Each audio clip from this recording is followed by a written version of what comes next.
In this video, I want to talk with you about what I see as some unique similarities between education and what our society calls mental health.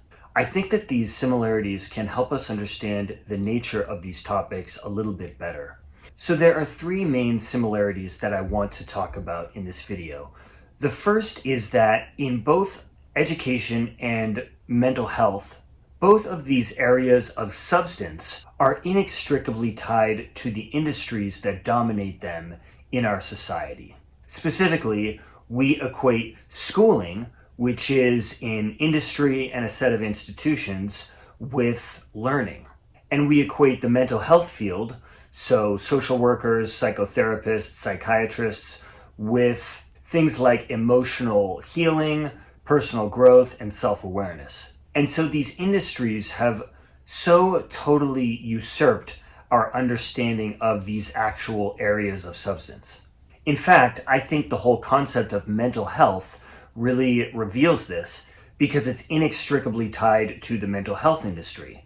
Those same issues that fall under that box could just as easily be called personal growth or spirituality, which it often is, or self-awareness. And I actually somewhat prefer these concepts myself because they don't so readily evoke this industry. You can also see this when people talk about the so-called pandemic learning loss, which is the idea that because kids weren't in school, they weren't really learning. But it's really not accurate to say that there was a learning loss. What is accurate is to say that there was a schooling loss. So this whole idea of the learning loss assumes that real learning actually happens in school. And so it essentially denigrates any kind of approaches to learning and education that don't take place in that institution within that industry.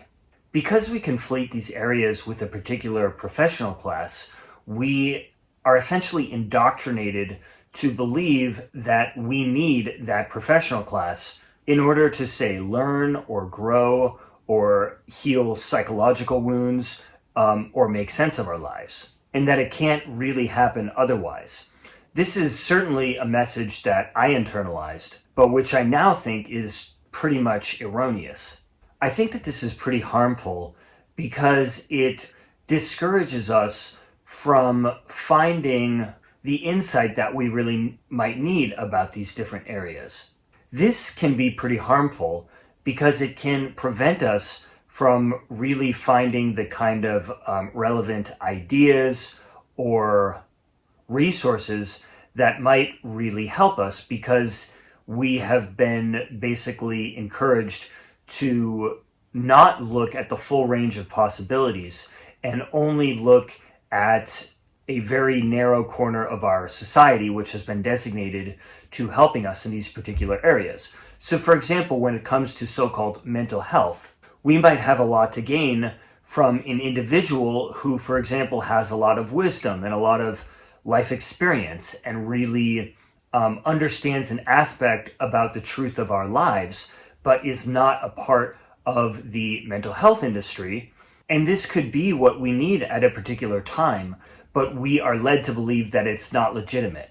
In other words, this crowds out alternative voices and approaches. So what I'm really talking about here is one of the major distortions, let's say, of this whole professional system, of this whole system of professionalizing things like teaching or empathy in the case of the mental health industry, or helping people to engage in introspection, helping people to understand their past, etc. Professionalizing these things can be quite distortive. This also, I think, undermines interest in these actual areas. So think about how many kids hate school. Probably most hate school to some extent. But does that mean that they hate learning? I don't think so. And yet, so often, I think that people assume that if a kid hates school, they don't like learning. For me, I really didn't like school. And I also don't particularly like mainstream mental health services like psychotherapists and psychiatrists. I don't particularly like what they have to offer. And yet I really like learning, and I really like self-healing, engaging in introspection, trying to understand the truth about my life better, the truth about the human experience better. And so it was really helpful for me to shrug off this idea that if you don't like what these industries have to offer, then you don't like learning or mental health. One of the reasons I think why we have this phenomenon in the areas of education and mental health is because in these areas we have legalized authority. So according to our system, in order to be deemed qualified with helping, for example, a child learn in the case of education, or helping somebody heal psychological wounds in the case of mental health, you need to be given a license by the state. And if you don't have that license, then you can't really do those things. The problem is, what do you do if A, you do want to help people in one of these areas, and B, you don't really think that these actual industries and their practices really help people that much with these areas? Like, for example, I don't particularly believe that the school system helps children learn very much or very well, and yet you basically have to participate in that industry. Another area of similarity between education and mental health is that they can either be about maintaining the status quo or attempting to change it for the better. They can be very potent tools in either direction. In the case of education, it can be about maintaining the status quo in many different ways, including, and I think this is very common in our school system, by prioritizing obedience and compliance and basically making schooling about meeting the requirements of people that have power over you. And this is what schooling has been for many decades, and to my knowledge continues to be. On the other hand, education could also be about helping people develop independent minds, helping them learn how to think critically and learn how to question the status quo and even question authority. People sometimes talk about college being this experience for them. And I've actually known a number of people whose parents didn't want them to go to certain colleges because their parents were essentially concerned that it would make them different and it would basically cause them to potentially question the parents and question the environment that they grew up in. And I think that this is a real risk of real education that is more focused on cultivating people with independent minds. The mental health industry can be about maintaining the status quo by basically forcing us to kind of sand off our own edges in order to fit more neatly into our environment. This kind of status quo maintenance aspect of the mental health industry is really apparent when you look at children. So I think so often the kind of mental health services given to children are really focused on getting them to fit more neatly in their environment. And they are really not about actually serving those kids, even though they pretend to be, and even though people actually believe that they are. I'm not saying that they're lying, they actually believe it.